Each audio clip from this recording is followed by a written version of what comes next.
catching more of your information than you think. Now, ABC 7 News at 11, on your side. We begin right away with breaking news tonight. A child is dead. 4 adults rushed to the hospital after a house fire in Lorton. A big scene as police are trying to figure out exactly what happened. Let's get straight to our Tim Barber now. He's live at the scene with the very latest tonight. Tim? Well, here at the scene, investigators just took down this yellow tape, but the investigation into this boy's death is far from over. Tonight, you could see the devastation from family and friends who consoled each other down the block from this burned garage. Fairfax County officials say a fire tore through it just after 5 tonight, killing 2 pets and a young boy. Is there any indication what caused the fire, if there was any foul play, or is this just an accident? As of now, they're trying to determine what caused this fire.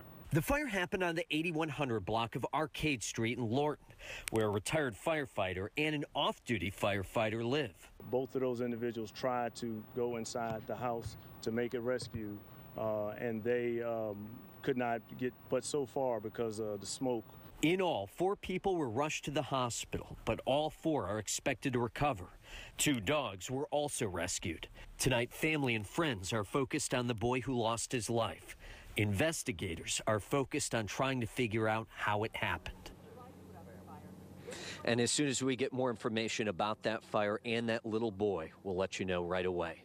Reporting live in Fairfax County, Tim Barber, ABC 7 News. Tim, thank you very much. And be the first to know when there's breaking news. You can sign up for text alerts at wjla.com/text. New at 11 o'clock, a first-hand view of a dramatic rescue. Body camera footage shows police officers. They're running toward this car fire to help the person who's inside. And tonight, he is out of the hospital. Our Tom Rousey spoke to those officers about those crucial moments. Tom? Hey, Jonathan and Allison, you know, it's about this time of night the officers here at the 5th District get off, and that's what was happening Sunday night when one of them, who was driving back to the station, was about a half mile up Bladensburg Road when he found a car that had hit a pole and caught on fire. If he had arrived even maybe 2 to 3 minutes later, it would have just been too late. Is anyone inside? Sunday night, Officer Stephen Hines was headed back to the station, his shift almost over. He rolled up on this. Instinct told him someone was still inside. I tried to look in it, but there's too much smoke. Couldn't really see inside the vehicle, so that's when we broke the window. He'd called for backup. We were basically back at the station. And soon, officers including Jacoby Taylor and John Hayes arrived. I guess I've seen too many movies, so I'm thinking the car is going to blow up the whole time. Get your seatbelt off. Yes, sir. He wasn't able to take his seatbelt off. He seemed out of it. He's coming, he's coming. We did our best as quickly as we could just to make sure that no one else was in the car. Is anyone else in there? Is there anyone else? It seemed like it took a lot longer, but when you watch the body camera footage, it really happened really quick. They say they're proud of how they worked as a team. Because we all came together quickly, just off the instinct. We did our job, did what we had to do. It was definitely heroism at its finest. Yeah, at its finest. Wow. Well, an update now about this stunning crash. This was caught on camera in Falls Church on Saturday.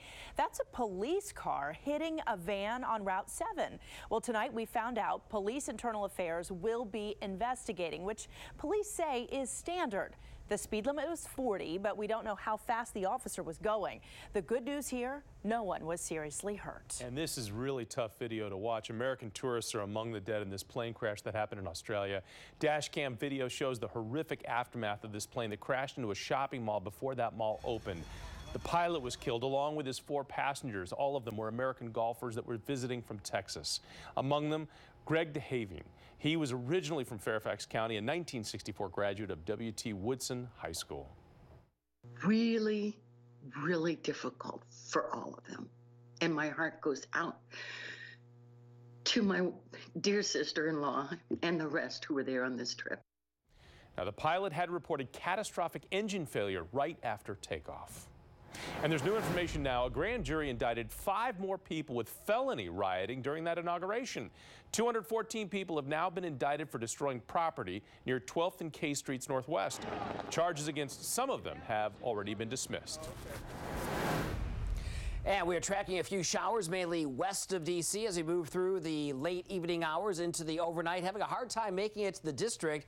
That means starting off your day tomorrow, cloudy skies, a few showers mainly south of D.C., but temperatures on the mild side, middle 50s as we move into the late afternoon hours. And then by sunset tomorrow, temperatures in the middle 60s. Coming up just a few minutes, we're going to talk about the brush fire risk, moderate drought across the DMV, and timing a cold front for the upcoming weekend and a chance for thunderstorms. More on that in just a few minutes. Allison? All right, Steve, thank you. And we have new developments now. Monuments and memorials to immortalize the fallen and honor American heroes.